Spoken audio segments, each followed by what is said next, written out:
Dieu notre Père, Mungu Baba yetu, c'est avec beaucoup de reconnaissance que nous sommes enseignés. nina shukrani sana na kutumani hapa. Si ça dépendait seulement de nous, Kama ilikuwa natuangalia tusheye, nous ne serions pas ici. hatungelikuwa hapa, Mais c'est grâce à toi. lakini kwa neema tu yako. C'est ainsi que Seigneur, Na njoo hivi Bwana, toi qui veux que nos pieds foulent cet endroit, wewe unataka miguu yetu kanyange mali hapa, il y a une raison pour laquelle tu veux cela. kuko sababu yenyewe unataka ile. C'est ainsi que nous te demandons d'être avec nous. Na njoo hivi tunakuomba wewe pamoja nasi, Nous avons besoin de toi. tunakuhitaji wewe Et tu le sais. na unaijua. Notre vie sans toi, Maisha yetu bila wewe c'est un échec. imeshindwa. C'est ainsi que sois avec nous. Na njoo hivi pamoja nasi, Souviens-toi de tes enfants. kumbuka watoto yako, Ne les regarde pas directement. usibangalie mara moja, Regarde-les au travers du sang précieux. ubangalie kupitia damu yako ya damani, Le sang de Jésus-Christ. damu ya Yesu Kristo. Ce n'est pas pour rien que toi-même tu as revêtu la chair humaine. Haina wabule wewe peke yako ulivala mwili ya mtu, Tu savais que personne ne réussirait. ulijua ya kwamba hakuna mtu ataweza. Et Seigneur, Na Bwana, c'est pourquoi nous t'avons toujours dit merci pour l'œuvre de la croix. ndio kwa maana kila mara tunakupigia asante juu ya kazi ya msalaba. C'est une haute sagesse. Ile ni hekima ya juu kabisa. Merci Seigneur. Asante Bwana. Bénis ton Église dans le monde entier. Bariki kanisa lako dunia nzima. Bénis tes serviteurs dans le monde entier. Bariki watumishi yako dunia nzima. Ceux-là qui sont en voyage pour aller apporter ta parole. Wale wako msafari juu ya kutangaza neno lako, Souviens-toi d'eux. uwakumbuke. Souviens-toi de nous ici. Tukumbuke na sisi hapa pia. Il y a ceux-là qui sont venus. Kuko wale walikuja, Ils sont malades. beko magonjwa, Ils ont des difficultés. beko na magumu, Mais ils savent qu'ici c'est le grand hôpital. lakini wanajua kwamba hapa ni hospitali mkubwa. Et réellement, Seigneur, tu agis. Na kweli kabisa Bwana unatenda. S'il y a ceux-là qui peuvent témoigner, c'est nous qui sommes ici. Kama mko wale wanaweza kushuhudia, ni sisi wenye hapa. Merci. Asante. Sois avec nous Wewe pamoja nasi du début jusqu'à la fin. mwanzo mpaka mwisho. Au nom de Jésus-Christ, Mjina la Yesu Kristo nous avons ainsi demandé. tunakuomba hivi. Amen. Amen. 2 Corinthiens. Wakorintho wa pili.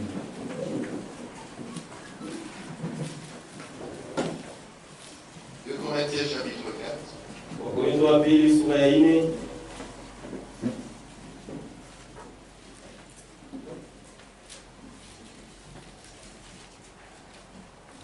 Le verset 11. Shairi yake ya 11.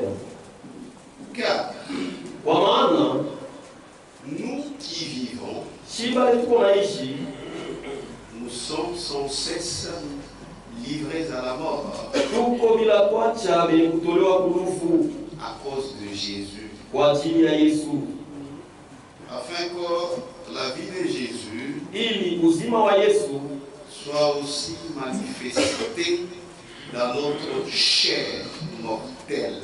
ipate kuonekana wazi tena mwili yetu ya kufa. Vous pouvez vous asseoir. Naweza kukaa.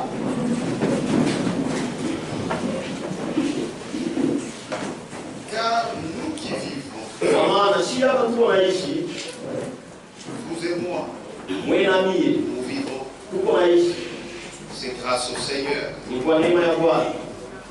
Et dans cette vie, nous sommes, Na mwi maisha tuko par la grâce du Seigneur, kwa neema ya Bwana, nous avons atteint le but. tushakushika shaba, Et le but, na shaba c'est croire en Jésus-Christ. ni kumwamini Yesu Kristo. Si tu es sur cette terre, Kama uko pa dunia hapa, tu as la vie. uko na uzima, Tout le monde a la vie. basi bote na kushiba. Même un bandit, Hata mjambazi il a la vie. eko na uzima, Même ces vagabonds-là hata ule vagabond wa kuwayawaya qui tuent les gens pour avoir un téléphone, ula na uwaka mtu tu apate simu, il aussi a la vie. na yeye eko na kushiba.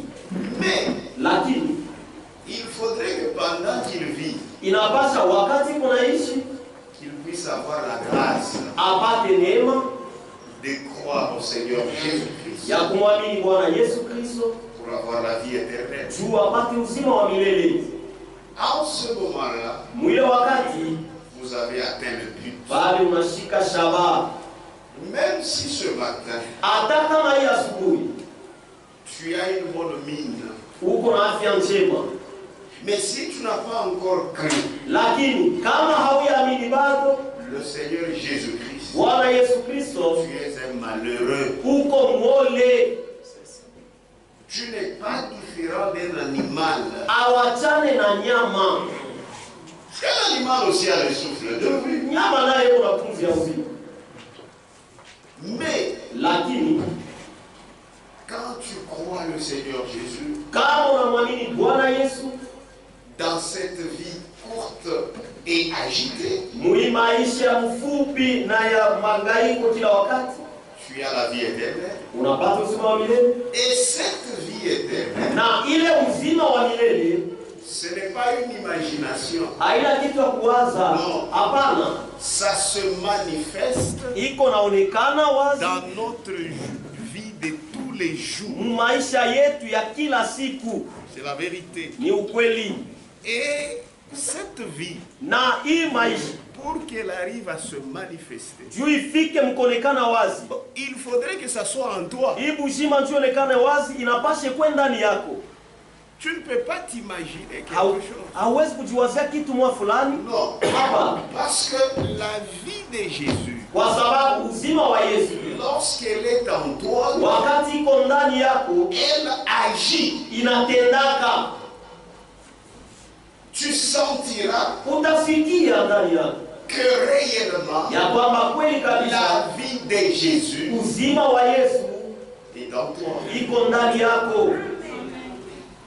Lorsque nous parlons de la nouvelle naissance, Wakati tunasemanga juu ya kuzaliwa jipya, c'est ça la vie de Dieu. njoo uzima wa Mungu. Or, la nouvelle naissance, Japo kuzaliwa c'est jipya pas seulement parler. haina tu kusema, Non, hapana, c'est une expérience ni onjo de changement de vie. ya mabadiliko ya maisha. Toi-même, Wewe peke yako, quand tu as reçu la semence, wakati ulipokea mbeko, tu sens unasikia ce que tu étais. ya kwamba kile ulikuwaka Ce n'est pas ce que tu es. ana ndio kile uko.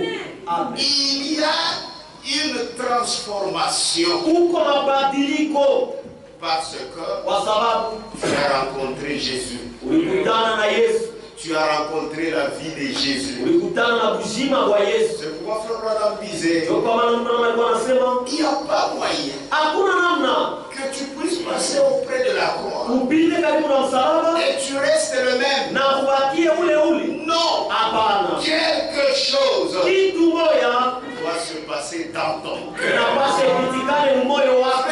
La vie de Dieu, Ndugu, buzima wa Mungu c'est une réalité. mambo ya kweli. Jésus est venu, Yesu alikuja, il a offert sa vie. alitoa uzima wake. Puisque quand il vivait, Juu wakati alikuwa anaishi il avait la vie. alikuwa na uzima, Mais cette vie-là, lakini ile uzima il s'était décidé alibebaka mpango à te l'offrir. akupatie yeye wewe. Personne ne l'avait forcé. Hakuna mtu alimkazaka, C'était de son propre gré. ilikuwa ni kwa mapenzi yake mwenyewe. Et je voulais dire de son plein gré. Na ndio naweza kusema ni kwa mapenzi yake ya utele mwenyewe. Un jeune homme Kijana mwanaume de 33 ans. wa miaka 33 Il était trop jeune. alikuwa kijana Il était sana même trop plus jeune que moi. na alikuwa kijana sana kunipita mimi, Mais il a accepté lakini aliitika de mourir kufa pour toi juu yako et pour moi. na juu yangu. Quand il a accepté de mourir pour toi et pour moi, Wakati aliitika kufa juu yako na juu yangu, c'est parce que ni juu il avait pitié alikuwa na huruma de ta vie. ya maisha yako. C'était une vie malheureuse. Ilikuwa ni maisha ya ole. Là, il a dit, Sasa alisema pour réparer sa vie, bila kutengeneza maisha yake, moi je donne la mienne. mimi natoa yangu. C'est pourquoi la Bible dit l'écriture que je viens de lire. Ndio kwa maana Biblia inasema, ndiko natoka kusoma, Dans inasema 2 Corinthiens 4, 11. Wakorinto wa pili sura ya 11, Car nous qui vivons, kwa maana si hapa tuko naishi, nous Nous sommes sans cesse livrés à la mort tuko bila kuacha wenye kutolewa kunufu à cause de Jésus. kwa ajili ya Yesu. Puisque quand nous avons cru en lui, Juu wakati tulimwamini yeye, nous obéissons à la règle de la vie. tuko natii kanuni ya maisha. C'est-à-dire, Kusema avant Jésus, mbele ya Yesu nous avions une direction que nous prenions, tulikuwa na njia yetu tunataka kwenda, une direction de vie.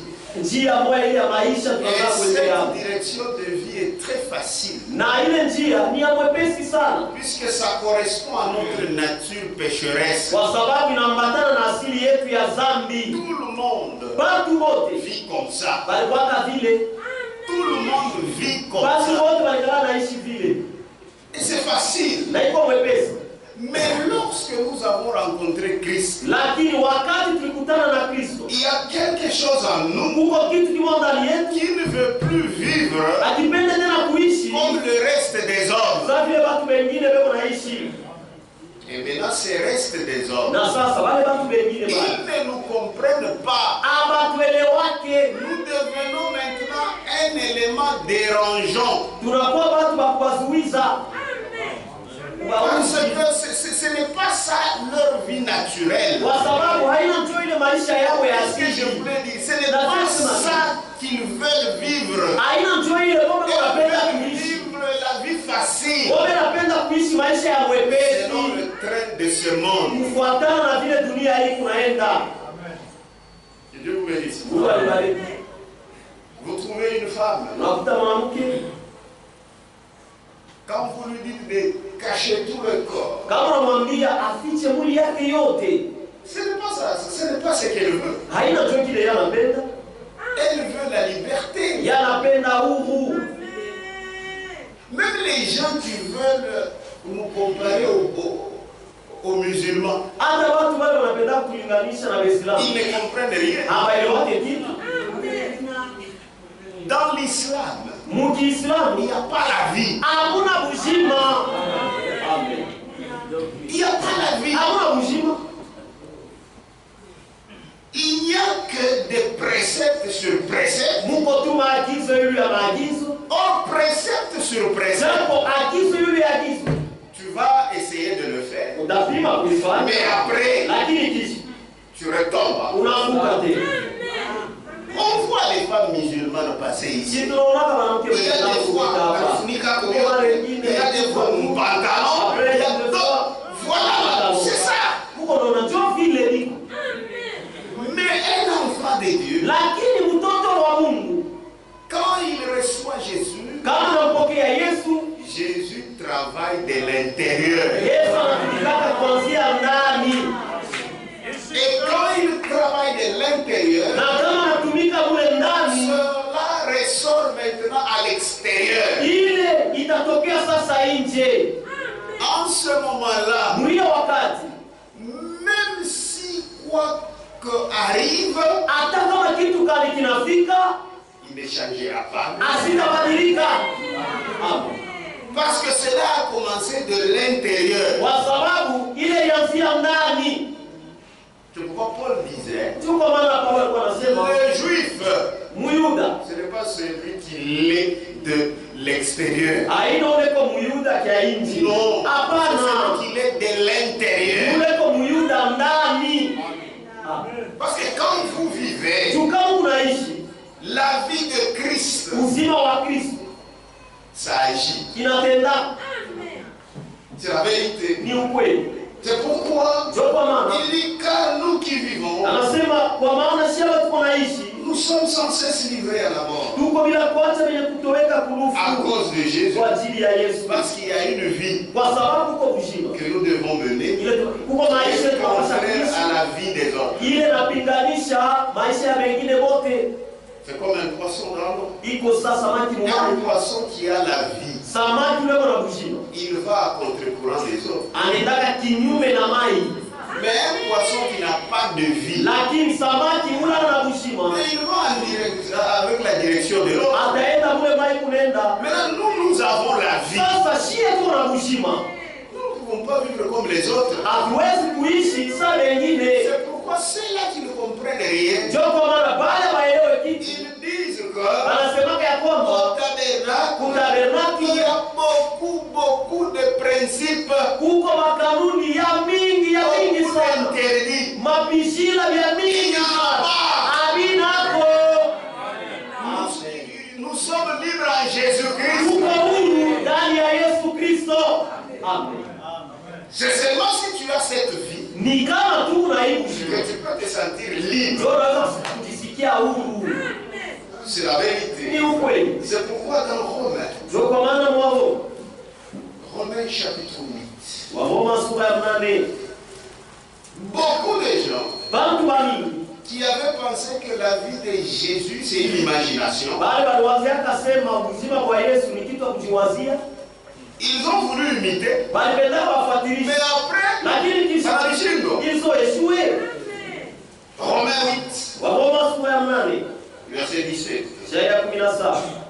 Or, Japo si nous sommes enfants, kama tuko watoto nous sommes aussi héritiers. tuko vile vile bariti Héritiers de Dieu bariti ya Mungu et co-héritiers de Christ. na bariti pamoja na Kristo.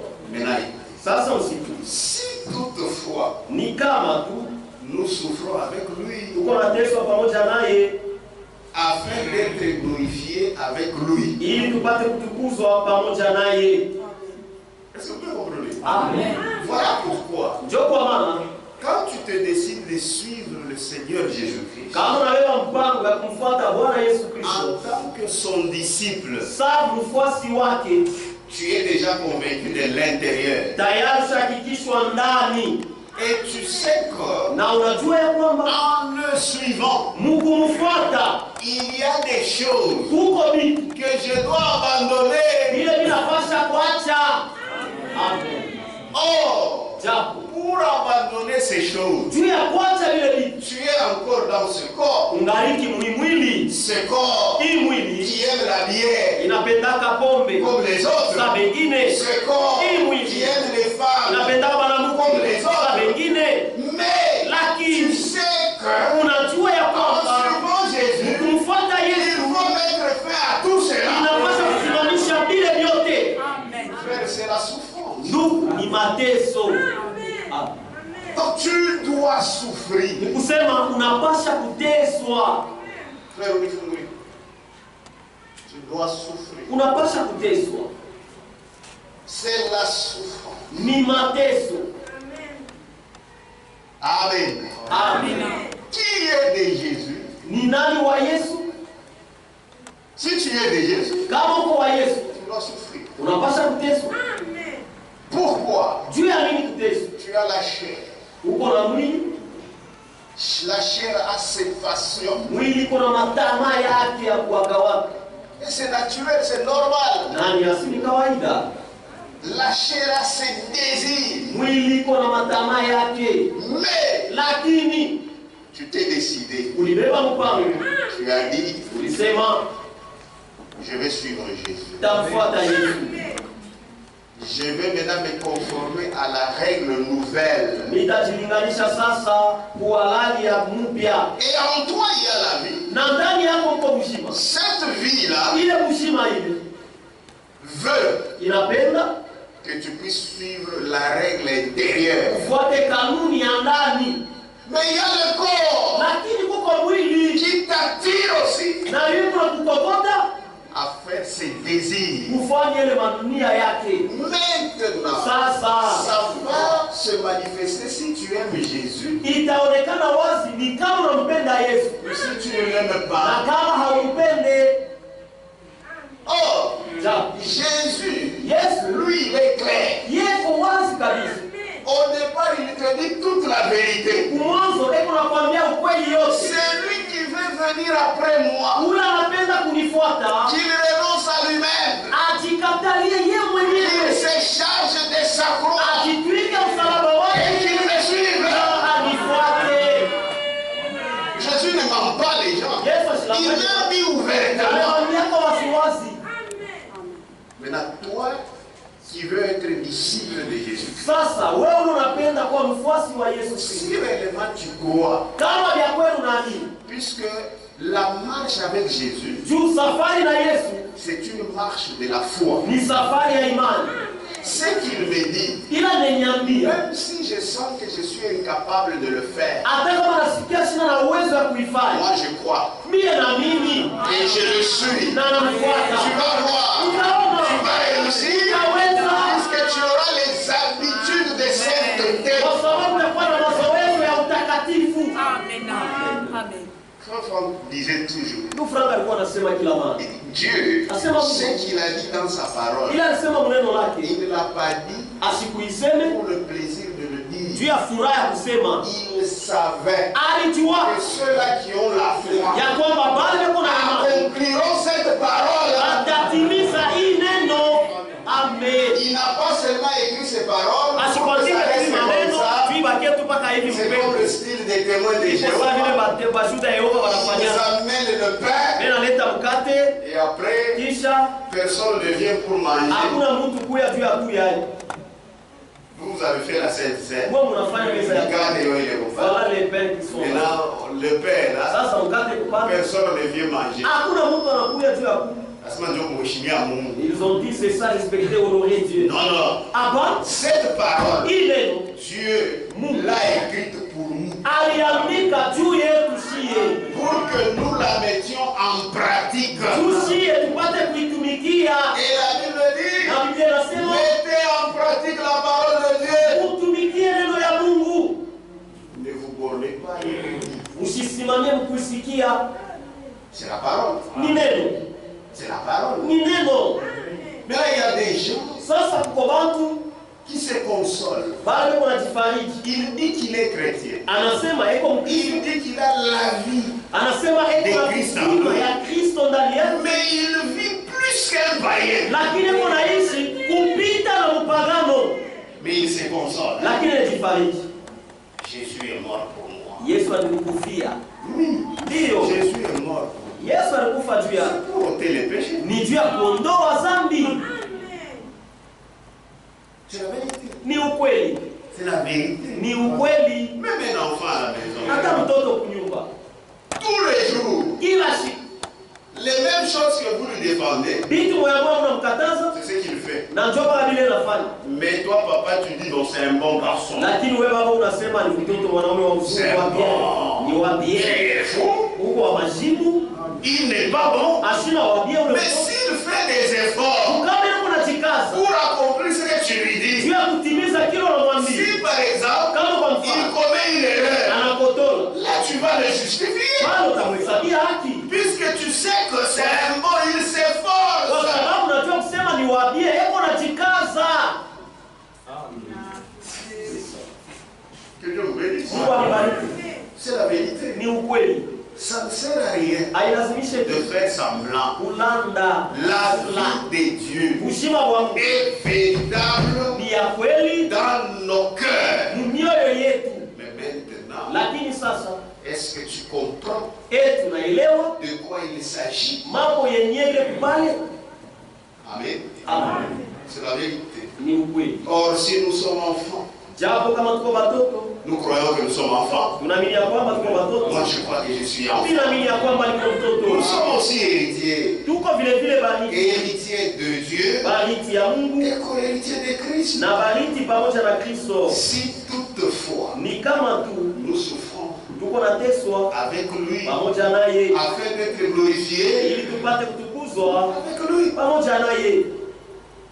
Les choses du monde, Vitu ya dunia tu vis comme tu veux. uko naishi vile wewe Et là, unapenda. tu attends encore que dans la glorification que tu entres encore. Sasa unapenda tena mtukufu uingie hapo tena? Non, non. Hapana, hapana. Non, non. Hata Cette philosophie, tu vas rester avec toi seul. ile filosofia utabakia nayo wewe moya. Si toutefois Kama ni kama tu nous souffrons avec lui unateswa pamoja naye afin d'être glorifiés ili tupate kutukuzwa avec lui. pamoja 1 naye. Pierre 4. Petro wa kwanza sura ya 4. Arrangez vos vies. Mtengeneze wa maisha yenu. Christ vient bientôt. Kristo anakuja hapa sasa. 1 Amen. Pierre chapitre 4. Petro wa kwanza sura ya 4. Vous allez souffrir avec Christ. Unapaswa kuteswa pamoja na Kristo. Ainsi donc, Hivi basi, shairi ya kwanza. Christ Christ ayant souffert dans la chair, Kristo akikwisha teswa mwili, vous aussi, na mwe vile vile armez-vous de la même pensée. mkuye na ile wazo moya moya. Mwibebe kwa sila yenu. Christ a souffert, moi aussi j'accepte de souffrir. Kristo aliteswa na mimi netika kuteswa. Oh, avec ton jeune âge. Oh, na huku yana bwana. Oui, oui, avec mon jeune âge. Ndio, na huku Christ yana aussi bwana. était jeune. Kristo naye alikuwa kiana samie. Amen. Ainsi donc, Hivi basi Christ ayant souffert dans la chair, Kristo akikwisha kuteswa mwili, vous aussi, na mwe vile vile armez-vous de la même pensée. mbebe iwazo kwa sila yenu. Je vais souffrir. Nitateswa, Je suis dans la chair. niko mwili, Puisque la chair kwa sababu mwili aime les choses qui sont contraires à la parole. inapendaka vitu vyenye kupinganisha neno. Or, moi, je dois vivre la parole. Japo mimi napasha Ah, kuishi neno. c'est dans cela que consiste la souffrance. Ni ile ndio mko mateso. Aïe, on a bien appris à boire. Ce n'est pas que tu as Tu refuses de manger. unakataa kuya. Kuishi neno. Amen. Ainsi donc, Hivi basi Christ ayant souffert dans la chair, Kristo akikwisha teswa mwili, vous aussi armez-vous de la même pensée. na mwe vile vile mkwe na ile wazo moya moya kama silaha, Car celui qui a souffert dans la chair kwa maana ule aliteswa mwili en a fini avec le péché. alimaliza mambo ya dhambi. C'est ça. Sio vile Il en a fini avec le péché. C'est qui? alimaliza mambo ya C'est Christ. dhambi. Ni nani? Ni Kristo.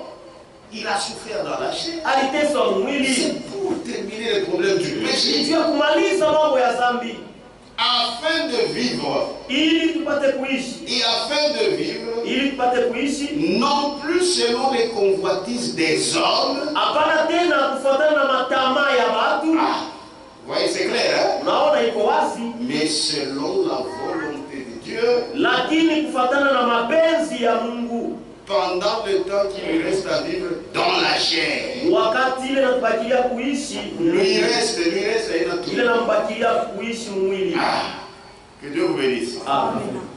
Christ est venu, Kristo il alikuya, a souffert aliteswa dans la chair. mwili, D'ailleurs, lui n'avait même pas de péché. japo yasikuwa hata na dhambi, Il a souffert. aliteswa. Pourquoi? Juu ya nini? C'est pour nos péchés. Ni juu ya madhambi yetu.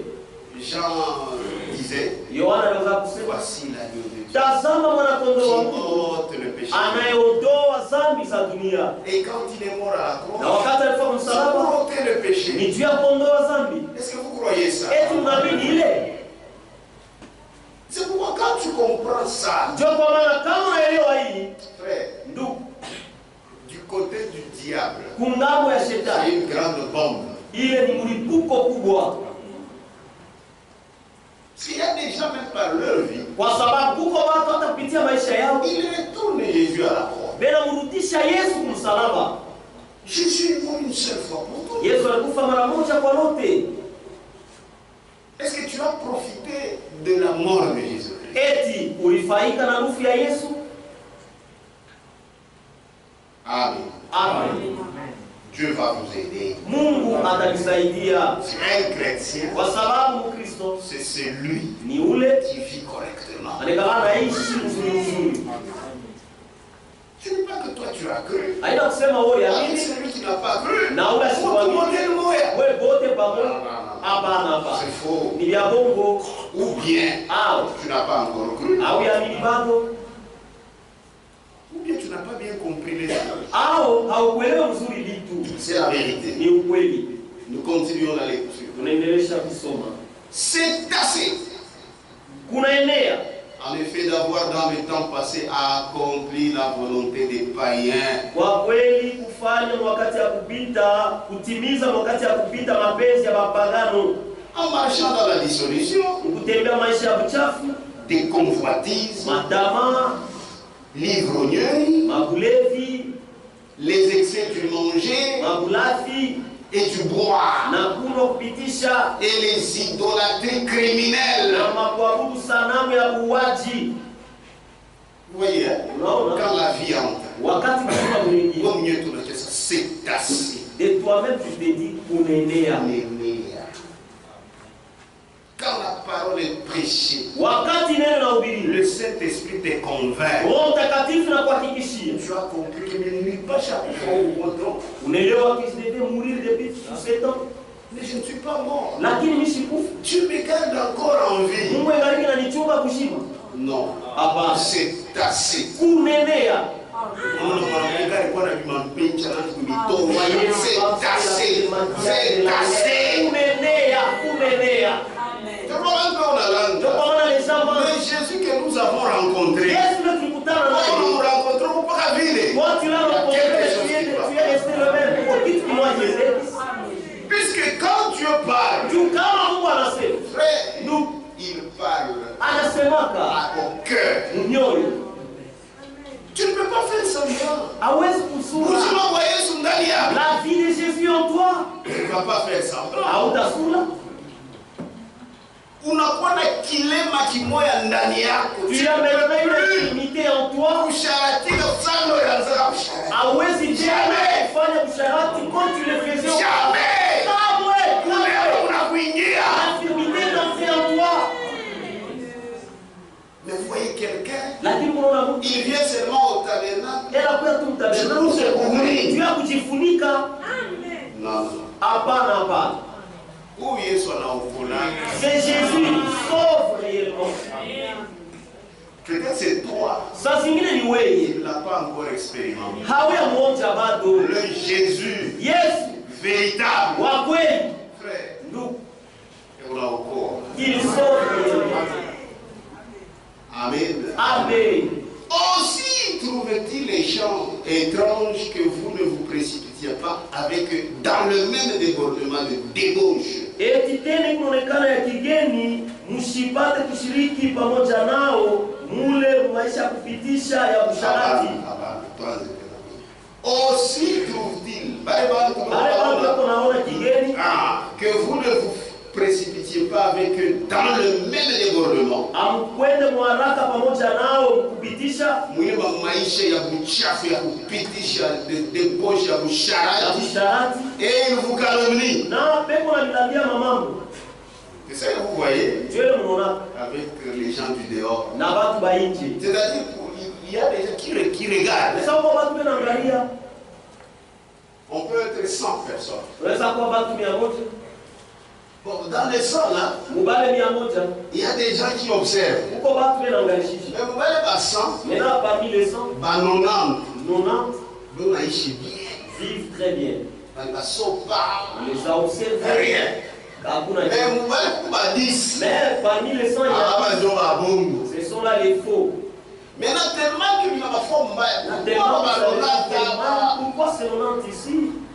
oui, il Dans ce monde ici, il n'y a pas rien. ils ont observé Hakuna kitu. Maintenant, makari sasa. Njoo na bakira sasa na hapa. Maintenant, ils sont restés avec des listes là. Njoo inakuwa sasa identité yenu. Alors, ça devient votre identité. Non. Hapana. Yesu alishawina. Jésus a déjà gagné. Puisque dans ces sons quand même, Dieu m'a mis. hapa wote ndio bien. Tous les autres là sont bien. Ni hapa badisi. Ce sont les 10. Na hapa badisi Mungu akewasaidia. Ces 10 là, Dieu va les aider. Maintenant, qu'est-ce qu'ils vont faire? Sasa kama Ils prennent les 10 ici. wale bakumi. Ah, c'est ça maintenant l'identité du tabernacle. Tena kwa sasa fasha kuolia watu wa tabernacle. Ce sont des hypocrites. Asema ni Amen. Et là, qu'en est-il de ce 90? Amen. Amen. Même sur 10, on dira que Hata sur 10, son tabernacle, c'est 9 sur 10. Watasema ni Frère, 9 c'est sur une 10. grande distinction. Si ni distinction mkubwa mno. Donc c'est ça le diable. Le diable est comme ça. Sasa shetani vile anakaraka. Maintenant, Sasa toi qui as cru, wewe uliamini. tu aimes Jésus. Unampenda Yesu. Tu voudras que Jésus, Utapenda Yesu comme il l'est lui-même, vile eko yeye mwenyewe, il est sans faute, eko bila kosa, sans défaut. bila makosa. Toi aussi, Na wewe vile vile. fais aussi ça. Na wewe fanya mpaka vile. C'est pour un enfant de Dieu. Ndio kwa maana mtoto wa Quand Mungu il marche là, wakati anatembea maisha il yake s'examine anakaa anajichunguza avant que les gens du dehors mbele ya watu ba nje viennent nous juger. bakwe batuamue Nous-mêmes, sie benyewe nous sommes jugés. tuko najiamua sisi peke yetu. Que Dieu vous bénisse. Mungu anibariki. C'est la vérité. Ni ukweli. Aussi, il trouve étrange que vous ne vous précipitiez pas avec eux dans le même Yeye wale développement. watu weko naona kigeni mvile amkwenda nabo haraka ule maisha mbaya ya kupitisha usharati Et il vous calomnie. na weko na milandia mamamu. Amen. Amen. Maintenant écoutez. Sasa msikie. Verset 12. Shairi 12. On est ensemble? Tuko pamoja? Amen. Bien-aimés, Wapendwa, ne soyez pas surpris msishutuke comme d'une chose étrange qui vous arrive, sa kitu kimoja kigeni kile kinanifikia de la fournaise qui est au milieu de vous, ya tanuru ya moto yenye kuwa katikati yenu pour vous éprouver. juu ya kunipima. Amen. Amen. Amen. Amen.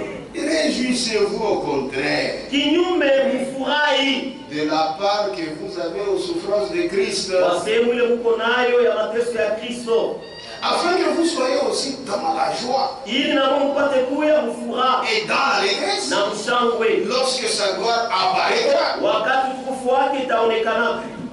Les gens pensent, Watu wanawaziaka et il faut le dire, na inapasha kuisema que quand vous croyez, sema kama unaamini c'est fini. kunaisha, C'est-à-dire vous n'aurez plus de sensations. kusema mtaanza tena kusikia mwili vitu kuwasha. Non, ni vya bongo, c'est Non, faux. c'est faux, ni vya bongo, C'est faux. ni vya bongo. Les gens pensent Watu que wanawaziaka quand quelqu'un a le Saint-Esprit, sema kama mtu ana Roho Mtakatifu donc allez attendre Shimama et Famimba. ça, il peut même se tenir les épines, ça ne peut jamais Ni bongo, c'est faux. ni vya bongo. C'est pourquoi nous devons lutter. Ndio kwa maana tunapasha kupika vita. C'est-à-dire quand vous croyez, Sasa kama unaamini, votre conscience dhamiri yako a été maintenant magnifiée. ilifanywa upya. Donc inakuja kunasikilisha sana, hata kali karoba inaanza kushikia, c'est-à-dire zambi inaanza kuiona. Quand le péché commence à se manifester, C'est-à-dire ni kusema pale mimi wa utaomba buluma, moi je vais demander pardon. là où toi tu ne vas pas demander pardon, moi je vais demander pardon. Frère, unajua mambo hii. Ça frère, c'est ça le problème. Niko na kushima kwa Kristo ndani yangu. C'est Dieu vous aider. Amen. Et ça vous permet Na iko na kuhusu de ne pas aller vers le péché. usiende kuzambi Puisque ta conscience est déjà vivifiée. kwa sababu dhamiri yako ishakutiwa uzima, ishaanza kushughulika kwa matendo ya kufa. Amen. Amen. Toi, quelqu'un, Unaona mtu il est libre, eko huru, il paye, il se retrouve anaweza anajikuta dans la réunion politique. dans des réunions ya siasa, ile là, Anatosha una chemise. il enlève le Frère, moi, mtu na kushima ya Mungu. Donc, toi, avec la vie de Jésus de Dieu, Non. ama Non. hapana. Maintenant, c'est lui Sasa uli dont la conscience est vivifiée. ule dhamiri yake iko ya kushtuka, Ah, unamkualisha. ala tu vas les scandaliser.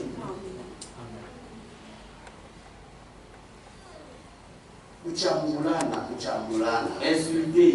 Il y a des gens, ce sont des frères et sœurs, insulter pour eux, c'est Ni pas un bandugu na problème. badada kwao wao kuchambula hakuna mambo. Kama unachambula watoto hapo, Quand il commence à insulter les enfants, frère, hapana kwenda naye problème, même si ni bibi yako. donc même si c'est ta femme, Comprends que Kristo elewa ya kwamba Kristo haya ingia. n'est pas encore entré. Amen. Parce que frère, la vie de Christ en Ndugu, toi, uzima wa Kristo ndani yako. hakuna mtu unasharatika à l'aise. Voyez quelqu'un qui commet adultère à l'aise, wakupizana tu. Non, Papa ukuamini. non, non, papa, tu n'as pas cru. Tu n'as pas cru. Haukuamini.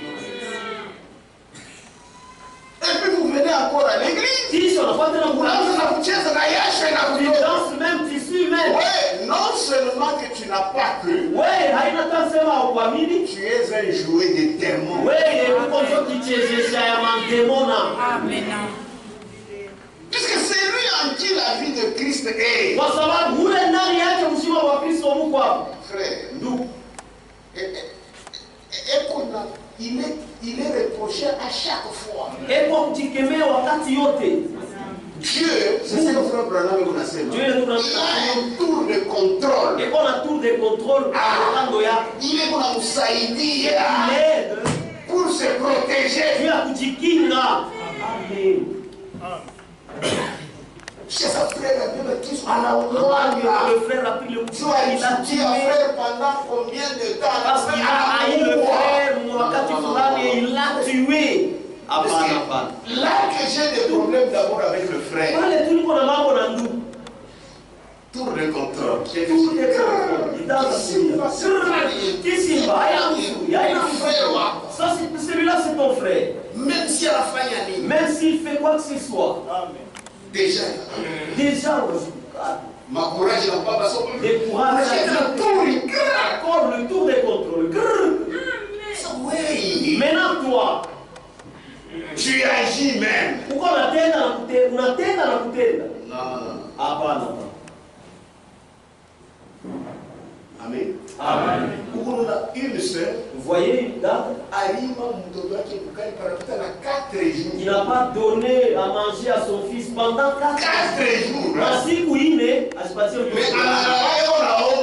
Et elle prie même avant de dormir. Mais là, ça c'est la vie d'un canard. C'est pas normal.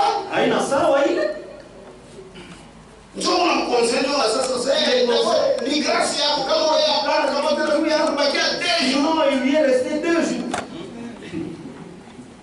Non. Que Dieu nous aide. Quand ça fellowship. Sinon, tu vas te retrouver comme fellowship. Pas tout ça garingaza. Soit comme garingaza. Tu deviens garingaza.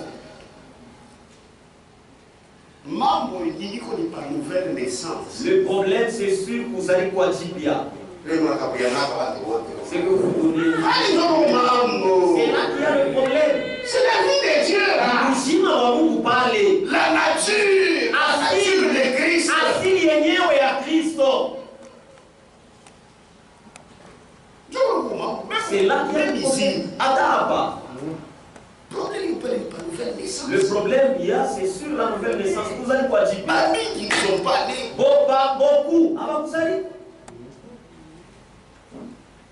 Amen. Politique. Ils viennent dans le tabernacle, ils pensent que nous venons faire la politique. Non. Problème. Réjouissez-vous au contraire de la part que vous avez aux souffrances de Christ, afin que vous soyez aussi dans la joie et dans l'allégresse lorsque sa gloire apparaîtra. Si vous êtes outragés pour le nom de Christ, vous êtes heureux. C'est ça. Si vous êtes outragé pour le nom de Christ, vous êtes heureux.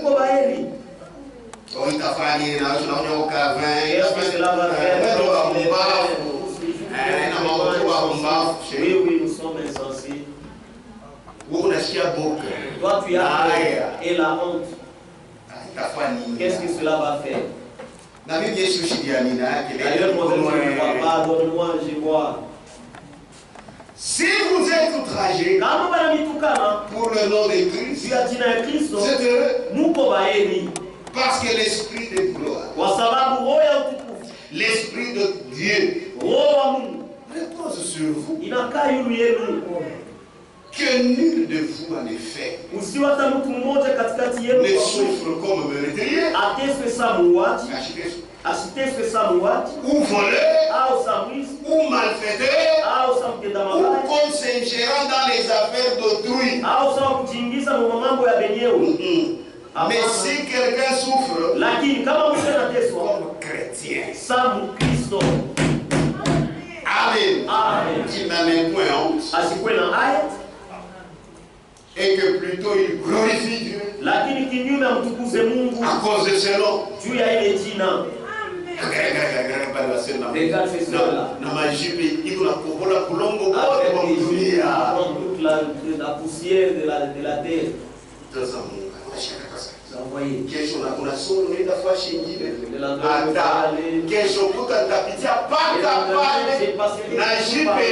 Avec ma jupe.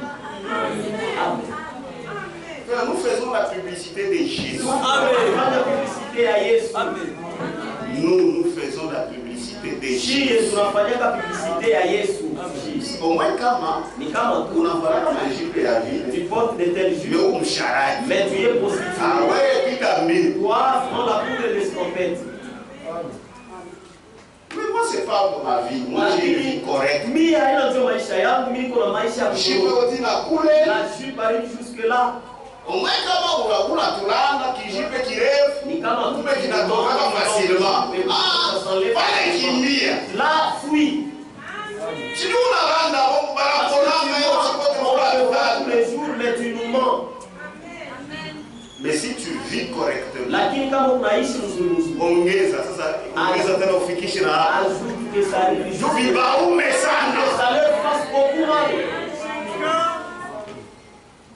Amen. Amen. S'il y a des gens qui doivent faire la publicité de Jésus, c'est nous. C'est nous. C'est pourquoi dans les choses de Dieu, n'imitez pas. Oh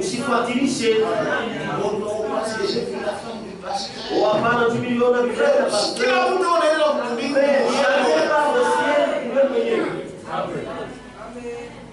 Il y a des gens qui n'ont pas cru. Mais il est au tabernacle. C'est la vérité. Oh non, j'ai vu la femme de... Non, non. Regarde. Suivons ça. C'est ça qui va nous aider. C'est la vérité. Souffrons. Souffrons avec Christ. Et vous verrez. D'abord sur cette terre, Dieu va nous bénir.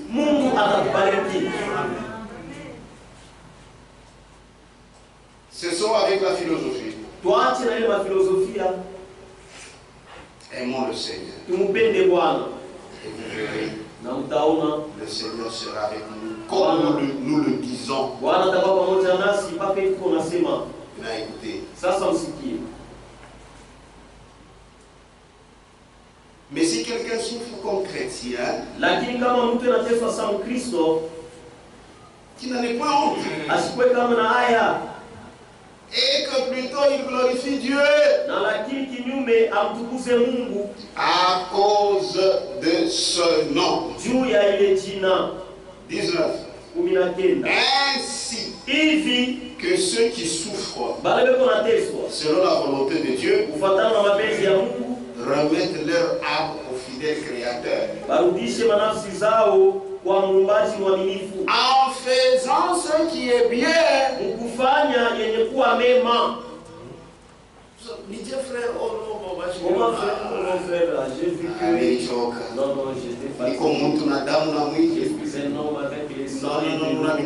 là tu as fauté. Souffre avec Christ. Si Christ aussi avait dit, tu ne serais pas sauvé. Amen.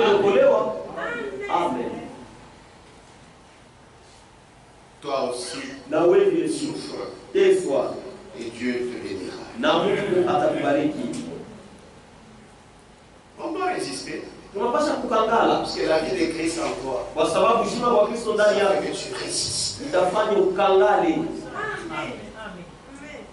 Donc les gens ne comprennent pas. Le message de Branham. Le message de Branham. Ce n'est pas le message de Branham. Parce que les gens ne comprennent. Les gens pensent que le message non. Le message c'est le retour à la parole. Amen. On doit résister. Et ceux-là qui suivent la vraie parole de Dieu, ils résistent toujours au monde. Ils résistent au monde. Auta onaka qui crie Kristo kinambatana na dunia. Vous ne verrez jamais la chrétienté s'emboîter avec vous voyez la chrétienté qui s'emboîte avec ce n'est même pas le christianisme, c'est le satanisme. Même prêcher comme je prêche, il faut souffrir avec Christ. Amen. 2 Pierre. Petro wa pili.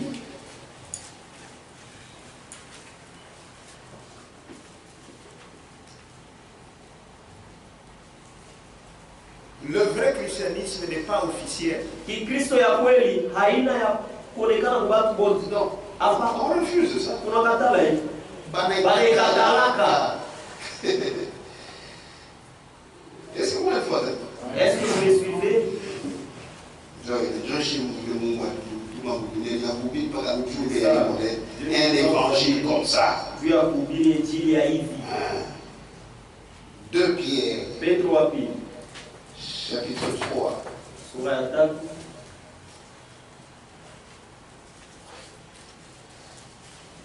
Verset 17. Vous donc, bien-aimés, qui êtes avertis. Vous êtes avertis. Vous donc, bien-aimés, qui êtes avertis, mettez-vous sur vos gardes. C'est ça. Mettez-vous sur vos gardes. De peur qu'entraîné par l'égarement des impies, vous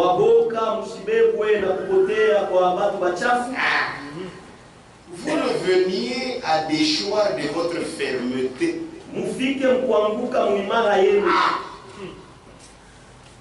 Amen.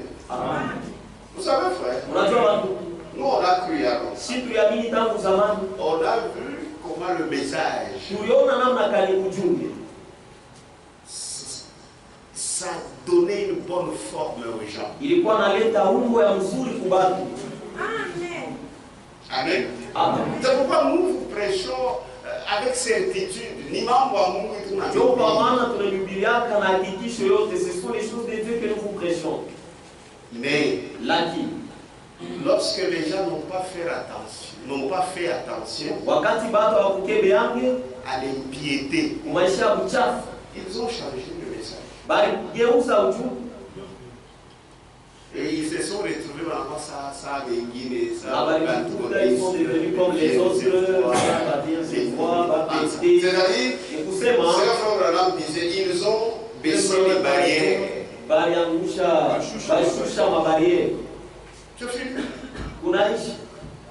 Et quand ils ont fait tomber les barrières,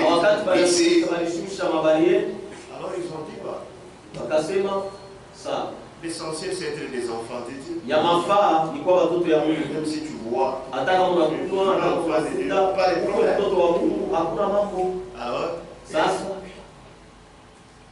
tout le monde a la vie éternelle. Frère, est-ce que vous connaissez la vie éternelle?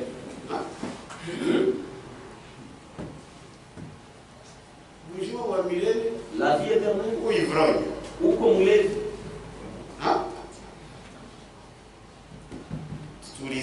Posons-nous la question d'abord. Tu as la vie éternelle. Mais tu es encore adultère. Tu as la vie de Dieu. Mais tu hais ton frère. Or la Bible dit quoi? Celui qui est son frère. La vie éternelle a une dernière. Ne se trouve pas en lui. Vie éternelle. Tu fais un poisonné kachinga qu'il meurt. C'est ça la vie éternelle. C'est la vie éternelle. Non. Non. La vie éternelle, c'est la vie de Dieu lui-même. La vie de Dieu en toi. Il y a la crainte du Seigneur.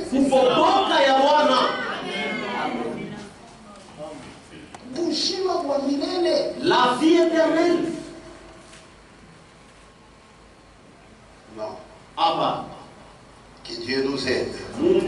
atusaidie. Revenons à la simplicité de l'évangile. Turudie kunyenyekevu wa Injili. C'est grave. Ni Vous hatari. donc, bien-aimés, Mwe basi bapendwa, qui êtes avertis, wenye kukalamushwa, mettez-vous sur vos gardes, mujichunge kabisa. de peur qu'entraînés par l'égarement des impies, Wakosa usibebwe na kupotea kwa watu wachafu, vous reveniez à déchoir de votre fermeté. mufike mkuanguka mwimaha yenu. Il faut que vous pas Il faut rester ferme. mais croissez dans la grâce Lakini mukomee mneema et dans la connaissance de notre Seigneur na mufahamu wa Bwana wetu et Sauveur Jésus-Christ. na Mwokozi Yesu Kristo. À lui soit la gloire, Wake utukufu maintenant sasa et pour l'éternité. na hata kwa milele. Amen. Amen. 1 Jean, Yohane wa kwanza chapitre 3. sura ya 3. Tomamboum, Ce sont là les choses de Dieu. 1 Jean, chapitre 3, Yohane wa kwanza sura ya 3 verset 2. shairi ya pili. C'est la vie éternelle que nous avons rencontrée Ni uzima wa milele ule tukutana naye dans cette vie ici. mwi maisha hii. On a tout changé. Ça nous change. Amen. 1 Jean, chapitre 3, verset 2. Yohane wa kwanza sura ya 3 shairi ya pili. Bien-aimés, Wapendwa, nous sommes maintenant tuko sasa enfants de Dieu. batoto ya Mungu. Et ce que nous serons Na kile tutakuwaka n'a pas encore été manifesté. akiaonekana bado wazi. Mais Lakini nous savons que tunajua ya kwamba lorsque cela sera manifesté, wakati ile tonekana wazi nous serons semblables à lui. tutafanana naye, Parce que kwa sababu nous le verrons tutamonaka tel qu'il est. mpaka vile eko. Avant pas chier que la philosophie. Ici, plus de philosophie qui peut entrer là-bas. Pendant que nous sommes ensemble avec vous, Wakati tuko pamoja na mwe hapa, en moi il y a la vie éternelle. ndani yangu mko uzima wa Je milele. vois aussi qu'en toi il y a la vie éternelle. Naamini ya kwamba na ndani yako mko uzima wa Nous milele. sommes les enfants de Dieu. Tuko batoto ya Mungu. Mais ce que nous serons Lakini vile tutakuyaka n'a pas encore été manifesté. akiaonekana bado wazi, Parce que pour le moment, kwa sababu kwa sasa je peux tomber malade. naweza kugonjwa. Tu ne vas pas dire, Hautasema ah ouais, on trouve la vie éternelle. toi qui as la vie éternelle. Ah, ou malade. Ah, tu es malade. Ah. Hapana. Hapana. Quand vous lisez la Bible, Kama soma Biblia, c'est comme si on parlait du salut, ça et chaque yako. iko sawa nasemea juu ya wokovu comme si c'est déjà. Oui, et c'est ça, c'est le salut de l'âme. Ndio ile ni wokovu wa nafsi. Et on parle aussi comme s'il y a le salut à venir. Na leo nasemea tena juu ya wokovu ile takuya. Ah, ce salut à venir, c'est la pleine rédemption. Hiyo wokovu ya kuya ni ukombozi wa utele. C'est-à-dire lorsque ce corps Ni kusema wakati hii mwili revêtira les corruptibilités. itavala kutokuoza.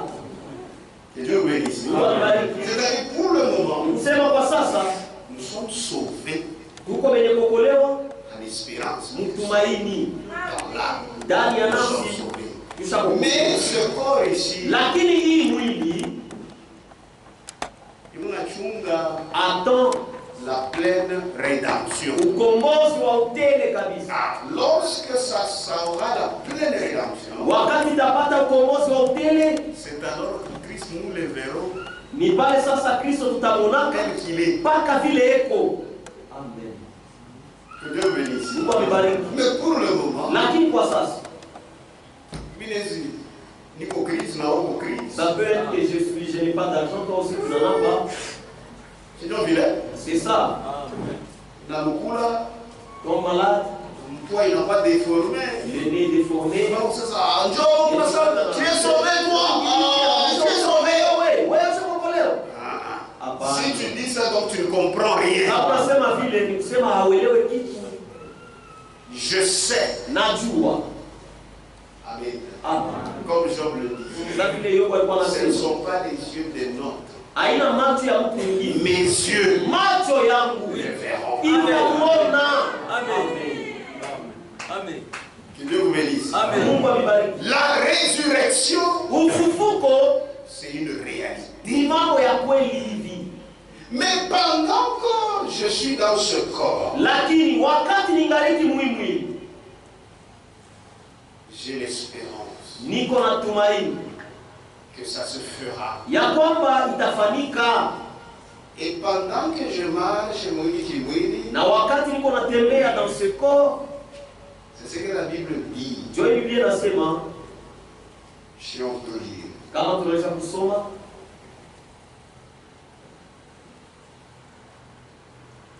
Toi, quiconque a cette espérance yeyote mwenye kuwa na hii tumaini en lui ndani yake se purifie. anajitakasa. Amen. Amen. Comme lui-même est pur. Safi le yemo yeko safi. Amen. Non, mes frères. C'est ça, frère. J'ai cette espérance. Niko na ile tumaini Un jour, ya kwamba siku je moja revêtirai les corruptibilités. tabaraka Mes yeux kutokoza, le verront. macho yangu itamonako, Je dois me purifier. napasha kujitakasa. Maintenant, ma philosophe, Maintenant les philosophes, non, même à tel que non, non, même si je suis dans la vulgaire, tout. Ah, pas les gars. Non, non, c'est faux. C'est faux. Ni bien bongo. C'est faux. Il y a bon. C'est faux. Celui qui a cette espérance Ule kona hii tumaini se purifie. anajitakasa. Je ne fais pas le péché. Ni je donne des exemples Puisque il y a ce moment tafufuka. parce que je sais qu'un jour je vais ressusciter. Amen. C'est la vérité. Ni ukweli. Oh non, frère, même si tu veux. Wabana tupu. Tu n'as rien tout bas. Là, il y a un problème. Je suis dans la poitrine d'une prostituée. Parce que Kwa il est sababu citoyen africain. Bon, ce ouais. jour n'est pas encore arrivé. C'est faux. Celui qui a cette espérance Yule mwenye kuwa na se tumaini purifie anajitakasaka. Amen. comme lui-même Safi lenye moya est pur. eko safi. Que Dieu vous bénisse. Mungu alibariki. Que Dieu vous bénisse. Mungu alibariki. Pas des philosophies. Hakuna mafilosofia hapa. Quiconque a cette espérance Yeyote mwenye kuwa na hii tumaini en lui ndani yake se purifie anajitakasa. comme lui-même est pur. Safi lenye moya eko safi. Qui est pur? Nani mwenye kuwa safi? Qui est pur? Nani eko safi? Jésus. Yesu. Je l'a fait au monde. Mais tu veux les voir. Il soit pur. Lakini kuwa safi. Amen. Amen. Amen. C'est celui qui est pur Ni yule mwenye kuwa qui safi. verra le Tu Seigneur. atamwona Bwana. Je pense que c'est clair. Naweza kusema iko wazi. Oui, c'est clair. Même si vous refusez, moi-même je dis, ndiwe iko wazi. Amen. Quiconque a cette espérance Yeyote mwenye kuwa na hii tumaini ndani yake anajitakasaka. comme le verbe est pur. Safi lenye moya eko safi. Quiconque pêche Yeyote anayetenda dhambi transgresse la loi. anavunja sheria, Et le péché na dhambi est la transgression de la loi. ni kuvunja sheria. Or, Japo j'aime beaucoup cette écriture. napendaka sana hii. Or, Japo vous le savez, mnaijua Jésus est apparu Yesu alionekana pour ôter les péchés. juu ya kuondoa dhambi. Amen. Amen. Amen. Amen. Or, vous le savez, Japo mnaijua Jésus est apparu Yesu alionekana pour ôter les juu péchés. ya kuondoa dhambi, Et il n'y a point en lui de péché. na ndani yake hamuna kamwe dhambi. Qui sont pour la seconde derrière. Et puis toi tu dis tu es en Jésus. Mais nous amis là, regarde. Mais d'où vient le péché? Quiconque Yeyote demeure en lui anayedumu ndani ne yake pêche point. atendake dhambi. Quiconque pêche Yeyote anayetenda dhambi ne l'a pas vu asikumuone et ne l'a pas connu. na asikumjue. Comment bon? Ce sont les choses de Dieu. 1 Jean chapitre 2, verset 9. Yohana wa kwanza sura ya pili shairi ya 12.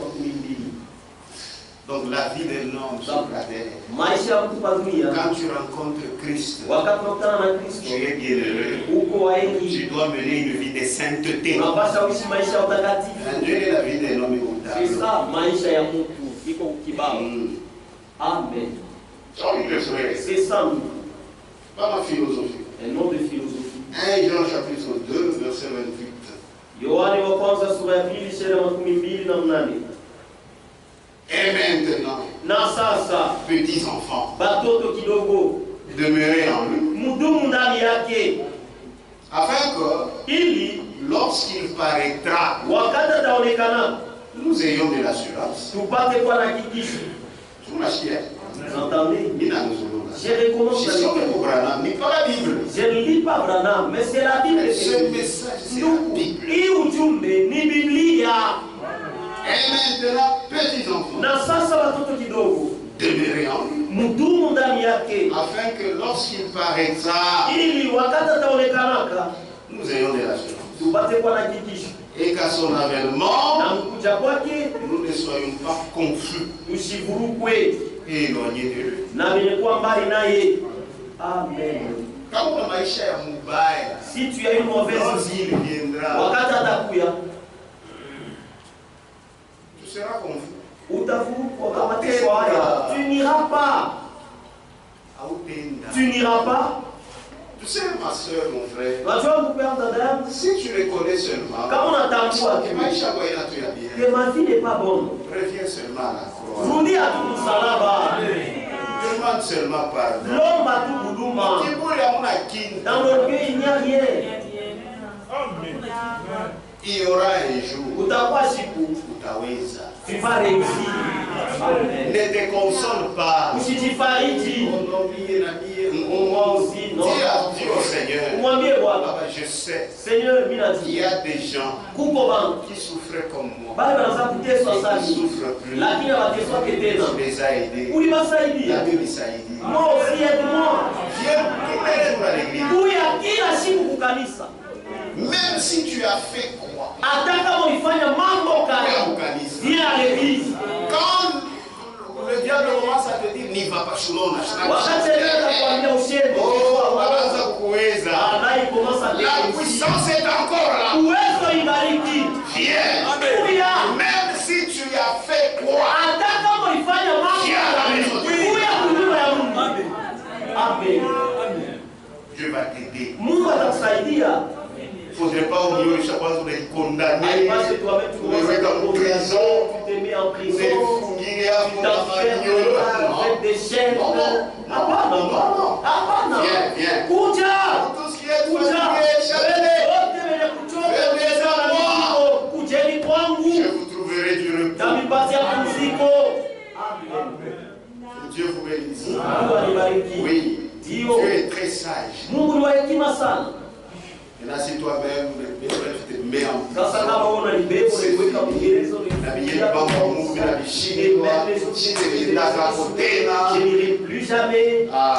Wale, c'est-à-dire toi, Dieu ne t'a jamais connu. Que Dieu vous bénisse. Mungu alibariki. Et maintenant, Na sasa petits enfants, batoto kidogo demeurez en lui, mdumu ndani yake, afin que lorsqu'il paraîtra, ili wakati ataonekanaka nous ayons de l'assurance. tupate hakikisho, Et que, à son avènement, na mkuja kwake nous ne soyons pas confus tusipatishwe aya et éloignés de na lui. kwenda mbali naye. Ça fait honte, ça. Hein? Iko naleta aya hii, Anakuya, il vient, mais pas de haï. mais que vous soyez confus, Et puis éloignés de lui. kisha mwende mbali naye. Hapana, no, Puisque c'est lui qui demeure en lui. kwa sababu leo natumu ndani yake. Njoye, si ya kusema kuna demeure ndani yake, tu marches comme lui. Alama ya kuonesha sema tu demeures en lui, uko unatembea saa yeye. Job, C'est ça. au verset 6. Shairi ya sita, 1 Jean 2, 6. Yohana wa kwanza sura ya 2. Celui qui le dit, non, celui qui dit Ula anasema, qu'il demeure en lui, ula anasema iko natumu ndani yake, doit demeurer aussi. anapasha kudumu vile vile. Non, Na mzunguko. celui qui dit Yule anasema qu'il demeure en lui, iko natumu ndani yake, doit marcher aussi. anapasha kutembea vile vile. Comme il a marché lui-même. Vile yeye moya alitembea. Amen. C'est ça, demeurer en lui. Jo kudumu ndani yake. Donc, quand on va demeurer en lui, Les gens pensent que kudumu ndani yake ni beaucoup. Non, ce n'est pas comme ça. tu dois marcher Unapasha kutembea. comme lui. Sa vile yeye alitembea. Tunaona ça par la philosophie. Vous voyez qu'il n'y a pas de philosophie ici. Frère, ça fait du bien Donc inafanyika mzuri quand sana. vous menez une vie de sainteté, Kama unaishi maisha ya utakatifu. Amen. une vie de piété. Maisha ya utawa. Attends la locura. Même si tu tombes malade, Autongo. tu ne vas pas craindre. Mais kama wewe kichompoke. Et là, si toi tu es son cœur, tu tombes malade, tu commences à dire, ah, si j'aimais réussir, où est-ce que j'irai? Alors la philosophie vient. Le sang de Jésus. Oh, damu ya Yesu. Tu jettes le regard, tu regardes. Qui télévision qui avait eu libre. Les télévisions d'autrui, la télévision d'autrui que tu as voulu. Va le mettre. Si tu es un enfant de Dieu, Kama uko mtoto wa Mungu, hata unapata mhubiri, un grand docteur, hata kama vous trouvez mwalimu mkuu, un prédicateur qui te console dans le péché, de toi-même là à l'intérieur, tu te diras non, non, non, non, non, je vais arranger. Amen. C'est la vérité, frère. Ni ukweli ndugu. Tu vas essayer. C'est pas ta nature. Haina tu asili yako ile. Haina asili yako. En toi, il y a la vie de Dieu. Ndani yako uko uzima wa Mungu. La vie, c'est pas ta vie. Haina maisha yako. C'est la vie de sainteté. Wewe ni maisha ya utakatifu. Ma soeur, Dada, c'est pas ta vie. haina maisha yako. Retourne à la croix. Rudia kumsalaba. Mon frère, Ndugu c'est yangu, pas ta vie. haina maisha yako. Ta vie, Maisha yako c'est d'appeler les gens à Christ. ni kuita watu kwa Kristo. C'est ça ta vie. Ndio maisha yako hii. La vie de prière, Maisha ya maombi, la vie d'aider les gens. maisha C'est ça ta vie. ndio maisha yako. Que Dieu vous bénisse. Mungu alibariki. Dans cette église, il y a des gens qui ont besoin de toi. Mwi kanisa kuko watu beko lazima na wewe. Ils souffrent, ils sont malades. Beko na teswa ni bagonjwa. Mais ils ont besoin de tes prières. Lakini beko lazima na maombi yako. Et toi, tu ne pries plus. Lakini wao mbaki tena. Que Dieu vous bénisse. Mungu alibariki. Que Dieu vous bénisse. Mungu alibariki. Normalement, même si quelqu'un meurt dans l'église, Kwa kawaida kama hata mtu anakufa mkanisa, il faut te poser la question. inapaswa ujiulize wewe. Wakati nilishikiaga siku malade, qu'est-ce que j'avais fait? Quand j'avais appris qu'il était malade, nilifanya nini? C'est la vérité, frère. Ni ukweli. Tu sais, quand on est des frères, Unajua kama tuko bantu, Ujima Wangu, ma vie. ça dépend aussi de toi. Wila kuangalia vile na wewe. Quand quelqu'un vous dit, les gens pensent qu'on doit payer des fans, on doit Watu payer wanasema ni fasi, je ne sais Kamoa. frère, nous, c'est parce que nous sommes liés les uns les autres. Ni juu tushafungana pamoja na wengine. C'est pour que vous priez. Ni juu muombe. Qu'est-ce que tu as comme travail Ni kazi gani uko nayo envers les autres? juu ya wengine? Non. Quand tu penses que nous venons, nous asseyons et nous sortons, De la même manière, nous veillons les uns sur les autres. namna moya moja tuko na kesha bamoya yule ya wengine Maïcha, dans la vie, même aussi on va prier. hata tena mu maombi.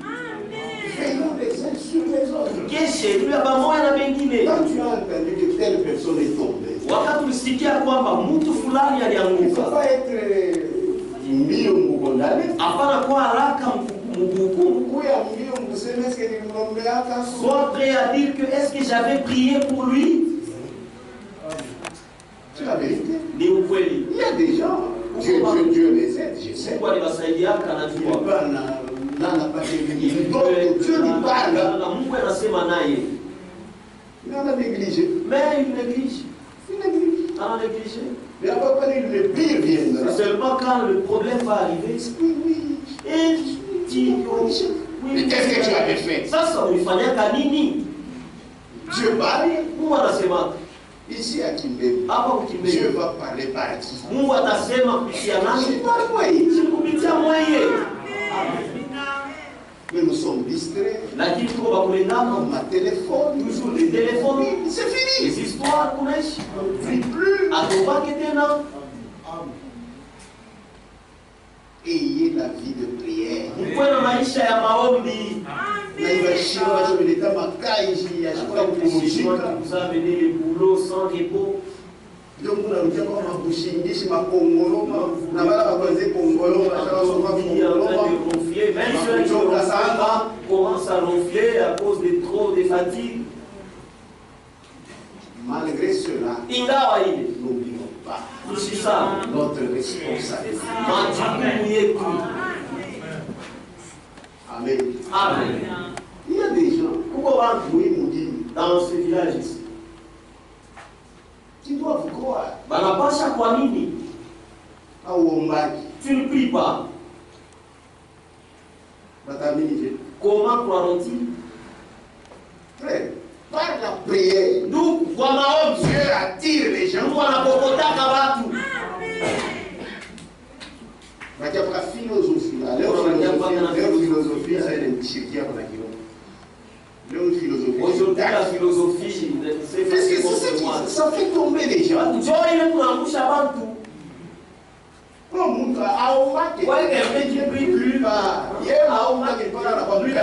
C'est seulement quand il vient à l'église.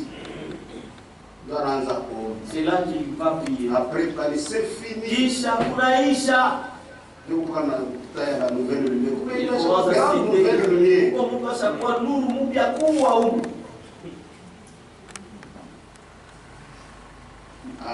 Amen. Que Dieu vous bénisse. Que Dieu vous bénisse. Celui qui dit il demeure en lui doit marcher aussi comme il a marché lui-même. Amen. Un Pierre. Petro wa kwanza. Nous sommes leurs frères. Lisons bandugu yangu.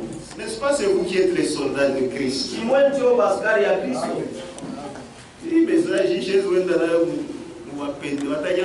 Ce message, si je vais avec ça chez les pentecôtistes, ils vont me chasser. 1 Pierre chapitre 2. Petro wa kwanza sura ya pili. Verset 11. Shairi ya 11. Bien-aimés, je vous exhorte, comme étrangers et voyageurs sur la terre, à vous abstenir des convoitises charnelles qui font la guerre à l'âme. Amen. Bien-aimés, je vous exhorte comme étrangers et voyageurs sur la terre à vous abstenir des convoitises charnelles qui font la guerre à l'âme. C'est vous abstenir.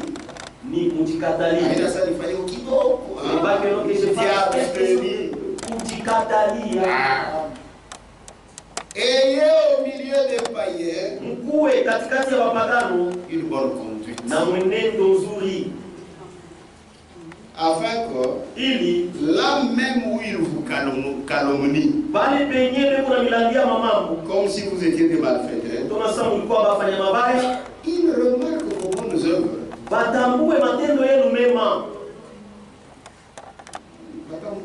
Remarquez vos tambours. Il remarque vos bonnes œuvres et glorifie Dieu au jour où il les visitera. Vous savez pourquoi les bonnes œuvres sont très importantes? Puisqu'il y a aussi des frères et des sœurs qui cherchent les âmes perdues. Oh, riche bien. Toi, tu as bien vécu. Et là, il le trouve, il lui prêche la parole.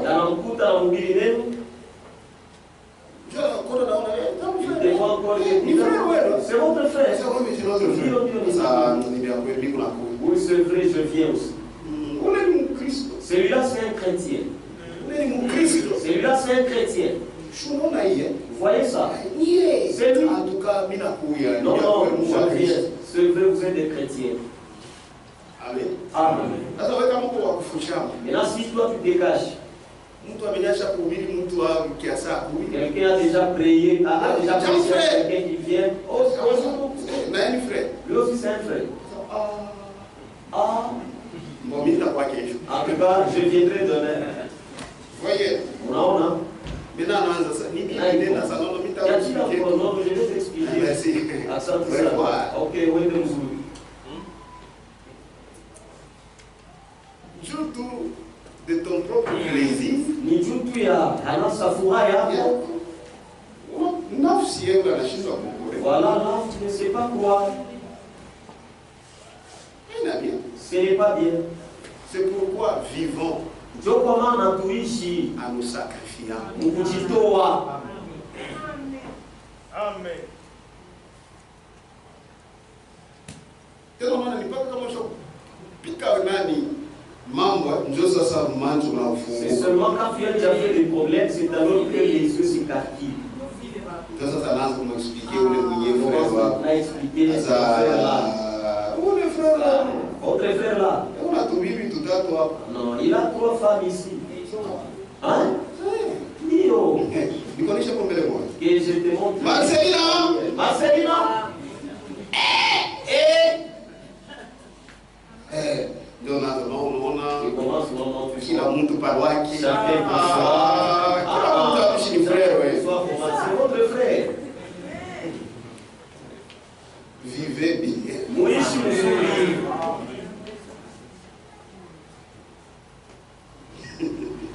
Amen. Ah, C'est la vérité. ni ukweli. Vivez bien. Muishi mzuri. Soyez soumis Mjitiishe à cause du Seigneur juu ya Bwana. à toute autorité établie parmi les hommes, Mamlaka yote yenye kuwekwa katikati ya watu, soit au roi ikuwe kwa mfalme, comme souverain, sa mkoani, soit au gouverneur ikuwe kwa maliwani, comme envoyé par lui pour punir les malfaiteurs sabe kutumwa naye juu ya kuapiza watenda mabaya, et pour approuver les gens de bien. juu ya kuhakikisha watu bema. Car c'est la volonté de Dieu Kwa maana ni mapenzi ya Mungu qu'en pratiquant le bien, mkutenda mema, vous réduisiez au silence les hommes ignorants. mko naikalisha kimya bala Insensé. wapumbavu. Dieu, frère, ni mambo na masecte so ya mani. Eux ne le connaissent pas. Mais bon, Lakini muishi bien. vivez bien. Que Dieu bénisse. Mungu alibariki. Sio makuiwa makuiwai mama niwe. Mambo, même hata ule munene alishakuiwa. Même cet homme-là, c'est qu'un homme de Dieu, Ashichambula raki. il n'injurie personne. Muntu wa Mungu ashikarake kabwawa. Un homme de Dieu n'est pas comme un. Muntu wa Mungu ashikarake kabwawa. Un homme de Dieu ne commet pas d'adultère. C'est ça, tout le monde. C'est comme ça. Mais je suis fan de ile. Maintenant, mettez cela en pratique. Nous on a frère. Là-bas voisin bote ashisikilizanake na. Avec tous les voisins, ils ne s'entendent, ils ne s'accordent pas. Oh non frère, c'est à cause de la parole. Oh, hapana ndugu, ni juu ya neno. Mais au fond, tu as ta parole. Mais si vous suivez bien, ce n'est même pas bien. Que Dieu Mungu alibariki. vivez correctement. Muishi mzuri. Et Dieu vous Na bénira. Mungu atalibariki. Ne négligez pas la parole. Msisule kama neno. Proverbe 4. Mezali sura ya 4. Mouche bien. Vivez bien.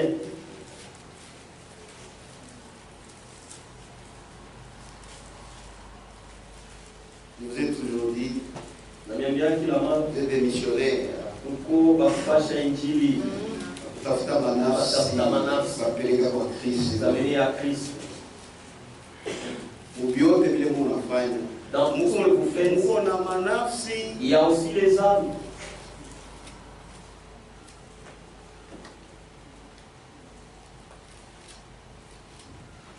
Mtu anafuata na mambo. Voyez que Sasa kinga mbele ni kuingia unacheza sana. maintenant tu joues trop avec moi, maintenant je Tu arrangé après. on va arranger après. Tu comprends, hein? Ah oui, le fils. Proverbe 80. Mezali sura ya 4 shairi ya 12. Mon fils, Mwana wangu, sois attentif à mes paroles. tega sikio kwa maneno yangu, Prête l'oreille à mes discours. tega sikio kwa hotuba yangu. Qu'il ne s'éloigne pas de tes yeux. Ishende mbali na macho yako. Garde-les Uichunge dans le fond de ton cœur. Mupana wa moyo wako. Amen. Amen.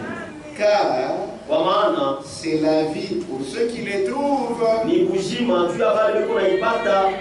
C'est la santé pour tout leur corps. Ni afya juu ya mwili yao wote. Amen. Amen. Garde ton cœur plus que toute autre chose. Chunga moyo wako kuliko vitu vyote. Car de lui viennent les sources de la vie. Kwa maana tokea ile moyo kunatoka chemchemo ya uzima. Écarte de ta bouche la fausseté. Endesha mbali ya kinywa yako uongo. Éloigne de tes lèvres les détours. Endesha mbali na midomo yako misemo ya kujanja. Ya kujanja.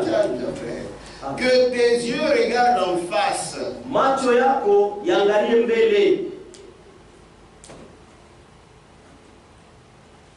Et que tes paupières se dirigent devant toi. Na makopa yako iendelee mbele yako. Considère le chemin par où tu passes. Angalia njia mlo kunapita. Et que toutes tes voies soient bien réglées. Na manjia yako yote ikuwe kunyoroka mzuri. N'incline ni à droite ni à gauche. Usiname au kushoto au kuume. Amen. Amen. Et détourne ton pied du mal. Na endesha mbali mguu wako kwa mabaya.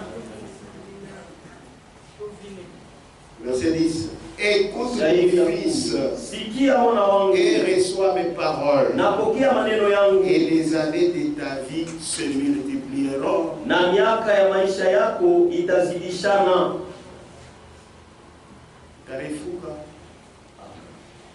Amen. Amen. Je te montre la voie de la sagesse. Na kuonesha njia ya hekima. 12. Si tu marches, kama unatembea, ton pas ne sera point gêné. Hatua yako haitakosa pa kukanyagia. Et si tu cours, na kama unakimbia, tu ne chancelleras point. Hautayumbayumba kamwe. Prenez ces paroles. Mubebe maneno haya. Retenez-les. Muishike. Et gardez-les. Na muichunge. Je n'ai rien d'autre à vous dire. Sina na kitu kingine kuniambia. Si c'est de vous dire. Isipokuwa kuniambia. Retenez ces paroles. Mushike maneno haya.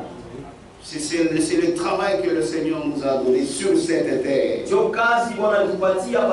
D'interpeller les hommes. Revenez à Dieu. Proverbe 3:1. Mon fils, n'oublie pas mes enseignements.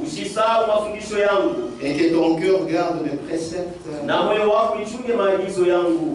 Car il prolongerait le jour et les années de ta vie. Et ils augmenteront ta paix. Que la bonté et la fidélité ne t'abandonnent pas. Lis-les à ton cou. Écris-les sur la table de ton cœur. Tu acquériras ainsi de la grâce et une raison saine. Aux yeux de Dieu et des hommes. Ce n'est pas que non, je plais seulement à Dieu. Les hommes, non, non, c'est leur affaire. C'est faux. La parole, si tu mets ça en pratique, même à ta bandit, il reconnaîtra que tu es un enfant. Oh non, attends, oh non, merci, Dieu, c'est faux. Amen. Amen. Oh non, c'est Dieu qui m'écoute. Nous aussi. Reconnais-le dans toutes tes voies. Et il aplanira tes sentiers. Ne sois point sage à tes propres yeux. Crains l'Éternel et détourne-toi du mal. Ce sera la santé pour tes muscles. Itakuwa afya juu ya mishipa yako. Et un rafraîchissement pour tes os. Na dalili nzuri juu ya mifupa yako. Honore l'Éternel avec tes biens. Heshimu wa milele na mali yako. Et avec les prémices de tout ton revenu. Na pamoja na malimbuko ya vyote vile unapata. Alors, bali tes greniers seront remplis d'abondance. Magala yako itayala kabisa. Et tes cuves regorgeront de mou. Na mandugu yako itachunga bunga. C'est la vérité. Ni ukweli. Vis correctement. Ishi mzuri mzuri. Pendant que tu es dans cette vie, wakati ungali maisha hii, cette vie courte est sans cesse agitée. Maisha mfupi na ya mangaiko bila kuacha. Jama Yesu. Camponne-toi à Jésus. Attache-toi à ta parole. À sa parole. Mets en pratique sa parole. Tu verras. Ne dis pas, comme je venais de le dire, Dieu lui-même sait. Imani ni muro. La foi c'est dans les cœurs. C'est faux. Ni ya bongo. La foi commence de l'intérieur. Imani inaanzia ndani. Et ça ressort par l'extérieur. Na inatokeaka nje. Il faudrait que les gens comprennent qu'il y a un peuple. Ya kwamba kuko watu. Un jour, siku moja sera enlevé. Abatanyakuliwa. Amen. Enoch, avant qu'il ne soit enlevé. Mbele ya yeye kunyakuliwa. Mais le témoignage, ushuhuda ilikuwa ni il a mérité. Amen. Il n'a pas surpris les gens. Oh non, hapana, moi vous serez surpris. Non, non. Fait qu'avant de partir, même dans nos maisons, il ne faut pas que ta femme doute. À sa mère. Lakini ça, que ça soit vraiment par grâce. À mon mari, vraiment.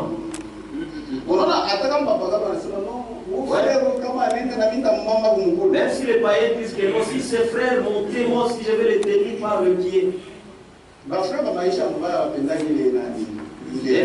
Les frères de mauvaise vie n'aiment pas ce langage. Comment tu vas me tenir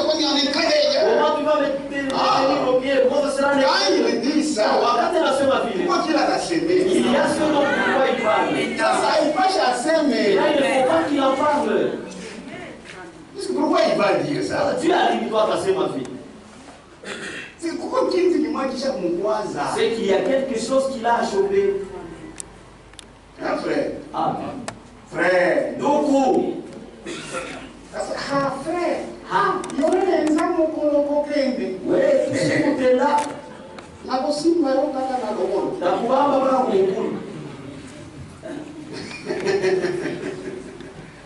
Ne regrette pas. Oui, au contraire. Oui, kinyume. Comment nous concerne ça, si tu l'as offensé, dis seulement pardonne-moi. Ça veut dire. En tout cas, Shifuraï. Non, non, il n'est pas content. Parce qu'il sait ceux qui méritent partir. Vous pensez que quelqu'un comme Jésus. On va faire tout le monde ça, Jésus. Quelqu'un peut dire aussi. Les jours que tu viendras prendre ton épouse, nous allons te bloquer. Ah non. Bon. Parce qu'ils savent qu'ils le méritent. Voilà, je sais,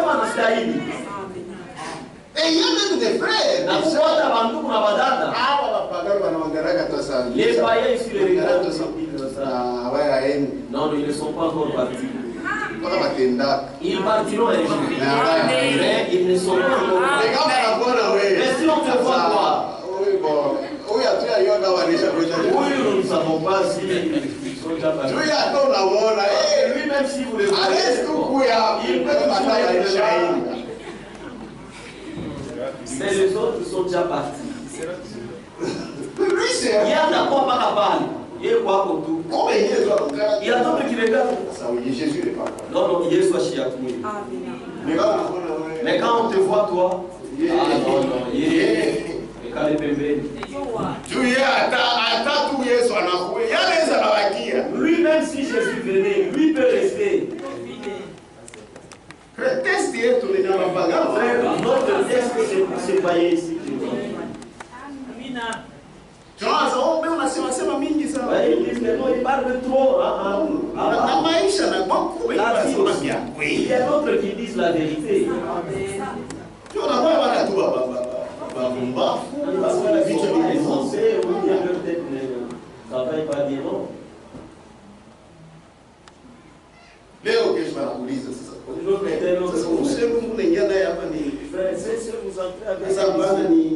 Non, non, c'est la fille de mon oncle. Ok, d'accord. Ça va, ça va. Merci, l'amour croate. Non, non, celle-ci, c'est la belle-sœur de... Oh, ils ne vont plus poser la question. Il conclut. C'est bon qu'il faut. Vivons correctement. Oui, si Dieu nous donne encore cette vie, c'est pas sa grâce. Il y a des gens, on a bangaria comme ça, nous, il est dans le cercueil. Où est-ce que vous méritez pour vous? Celui-ci ne méritait pas la mort. Il te dépasse, toi. Amin. Mais il te dépasse, toi, Mwafia. Mais il est parti. Lakini anaenda. Mais on est riangaria. Maintenant, toi, tu te regardes.